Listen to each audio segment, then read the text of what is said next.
Assalamualaikum warahmatullahi wabarakatuh. Kembali lagi bersama Miss Mita ya. Bagaimana anak-anakku semua kabarnya? Semoga dalam keadaan sehat ya. Alhamdulillah Miss di sini juga dalam keadaan sehat walafiat. Nah, untuk hari ini kita akan membahas tentang iman kepada Rasul-Rasul Allah. Sebagai umat muslim, kita wajib mengetahui rukun iman Islam. Nah, rukun iman Islam ada 6. Iman kepada Rasul termasuk rukun iman yang keempat. Iman yang pertama adalah iman kepada Allah. Kedua, iman kepada malaikat-malaikat Allah. Yang ketiga, iman kepada kitab-kitab Allah. Yang keempat, iman kepada rasul-rasul Allah. Yang kelima, iman kepada hari akhir atau hari kiamat. Dan yang terakhir, ada iman kepada qada dan qadar. Iman kepada qada dan qadar yaitu percaya bahwa Allah Subhanahu wa taala memiliki kehendak, ketetapan serta keputusan atas semua yang terjadi terhadap makhluknya. Iman kepada Rasul adalah meyakini dan percaya bahwa Rasul merupakan utusan Allah yang dikirim ke muka bumi untuk menuntun manusia ke jalan yang benar. Tapi ingat nak, iman kepada Rasul tidak hanya dalam hati saja, kita juga harus meneladani sifat-sifat terpuji para Rasul. Untuk itu kita juga wajib untuk mengetahui dan mempelajari kisah-kisah para Rasul agar kita bisa mengambil hikmah dari kisah-kisah tersebut. Sehingga kita juga bisa taat kepada ajaran Allah Subhanahu wa taala. Jumlah Rasul sangat banyak, hanya Allah yang tahu. Tapi jumlah Nabi dan Rasul yang tercatat dalam Al-Quran dan wajib kita imani jumlahnya ada 25. Yuk, masih ingat tidak nama-nama Nabi dan Rasul tersebut? Miss mau nyanyi ya, tapi maaf kalau suara Miss jelek. Ini hanya untuk mengingat nama-nama 25 Nabi. Adam, Idris, Nuh, Hud, Soleh, Ibrahim, Lut, Ishak, Ismail, Yakub, dan Yusuf, Su'eb, Harun, Musa, Daud, Zulkifli, Sulaiman, Ayub, Yunus, Zakaria, Ilyas, dan Ilyasa, Yahya, Isa, dan Muhammad. Itu semuanya nabi, kita orang Islam. Akan tetapi nabi dan rasul memiliki perbedaan. Apa saja perbedaannya? Yang pertama, nabi belum tentu rasul, sedangkan rasul sudah pasti nabi. Yang kedua, nabi memiliki 3 sifat, yaitu sidik, amanah, dan fatonah. Sedangkan rasul memiliki 4 sifat, yaitu sidik, amanah, fatanah, dan tablik. Yang ketiga, nabi bertugas untuk dirinya sendiri dan orang-orang terpilih di sisi Allah. Sedangkan rasul bertugas tak hanya untuk dirinya sendiri, namun beliau juga memiliki umat. Seperti firman Allah dalam surat Al-Anbiya ayat 7. Nah, sekarang kalian sudah tahu kan perbedaan antara nabi dan rasul. Nah, tadi Miss sempat bilang kan kalau nabi dan rasul Allah memiliki sifat-sifat yang sangat terpuji. Mereka adalah manusia pilihan Allah. Yang pertama, sifat wajibnya adalah sidik, yang artinya benar dan jujur. Para nabi dan rasul Allah pasti benar dalam segala perbuatan dan perkataannya, karena mereka mustahil bersifat kizib. Yang kedua, ada amanah, artinya dapat dipercaya.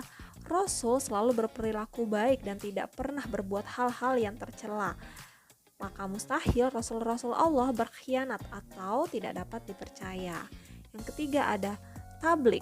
Tablik artinya menyampaikan apa yang semestinya disampaikan. Lawan kata dari tablik adalah kitman, yang artinya menyembunyikan. Rasul mustahil menyembunyikan wahyu yang diberikan oleh Allah Subhanahu wa taala. Yang terakhir ada fatonah, artinya cerdas. Rasul dan para nabi adalah manusia-manusia yang pintar. Karena mustahil rasul-rasul Allah bersifat baladah, yang artinya bodoh. Para rasul cerdas dan pandai dalam menuntut umatnya menuju jalan yang benar. Nah, itulah sifat-sifat wajib rasul yang patut kita teladani dan kita praktikkan dalam kehidupan sehari-hari, yaitu kita harus jujur. Kalau kita dikasih kepercayaan dengan orang lain, kita harus dapat dipercaya dan menyampaikan yang semestinya disampaikan. Yang terakhir adalah cerdas. Kita harus rajin belajar agar menjadi anak yang cerdas. Ada beberapa rasul yang digolongkan ke dalam rasul ulul azmi, yaitu rasul yang memiliki kesabaran luar biasa. Tidak ada yang menandingi kesabaran mereka. Dalam perjalanannya menyebarkan agama Islam, banyak sekali kaum-kaum yang menentang mereka. Meskipun begitu, mereka tidak pernah gentar dalam menyampaikan ajaran-ajaran agama Islam. Para rasul selalu sabar dan tetap taat kepada Allah Subhanahu wa Ta'ala. Para rasul diberikan mukjizat yang luar biasa oleh Allah Subhanahu wa Ta'ala. Yang pertama, Nabi Nuh alaihi salam. Nabi Nuh atas seizin Allah dapat membuat perahu yang sangat besar dan dapat selamat dari banjir yang sangat besar kala itu. Anak Nabi Nuh yang bernama Kitman bahkan tidak selamat dari banjir besar tersebut. Karena Kitman tidak percaya dan tidak mau mengikuti Nabi Nuh di dalam kapal tersebut. Allah menyelamatkan Nabi Nuh beserta umatnya yang berada di dalam kapal besar tersebut.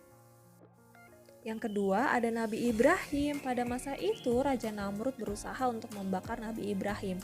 Namun, atas seizin Allah, api yang berkorbar begitu panas justru terasa dingin saat menyentuh kulit Nabi Ibrahim, sehingga beliau tidak hangus saat dibakar. Yang ketiga, ada Nabi Musa. Saat Nabi Musa dewasa, Nabi Musa pun mendapat perintah untuk berdakwah. Beliau selalu berhadapan dengan para penyihir di istana Firaun. Pada suatu hari, para penyihir tersebut hendak membunuh Nabi Musa. Saat hendak menyelamatkan diri, Nabi Musa atas seizin Allah dapat membelah lautan dengan tongkatnya, sehingga Nabi Musa selamat dari kejaran para utusan Firaun.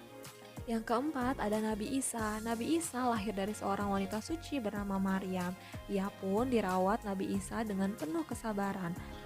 Pada saat itu, Siti Maryam mendapatkan banyak sekali fitnah dari kaum Yahudi. Kemudian ketika di tengah-tengah cacian dan hinaan yang diberikan oleh kaum Yahudi, Nabi Isa yang masih bayi seketika diberikan mukjizat oleh Allah untuk dapat berbicara dan menjelaskan apa yang terjadi.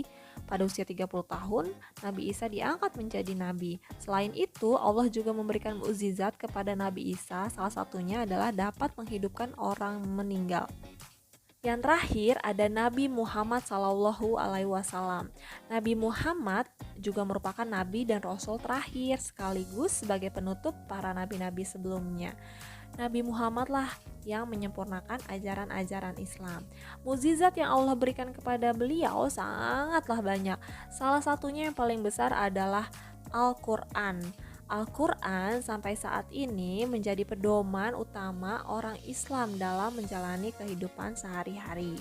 Sekian pembelajaran kita hari ini, semoga kita senantiasa dapat selalu meneladani sifat-sifat terpuji yang dimiliki oleh Rasul dan Nabi. Jika ada kata-kata yang kurang berkenan, Miss mohon maaf, sampai jumpa di pertemuan berikutnya. Ups, ada kata-kata mutiara nih.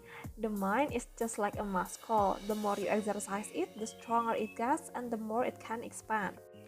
Kurang lebih artinya seperti ini, pikiran kita seperti otot. Jadi semakin banyak kamu berlatih, semakin banyak kamu membaca, maka akan semakin kuat daya ingat kita dan bertambah pula kecerdasan kita. Wassalamualaikum warahmatullahi wabarakatuh. Bye-bye.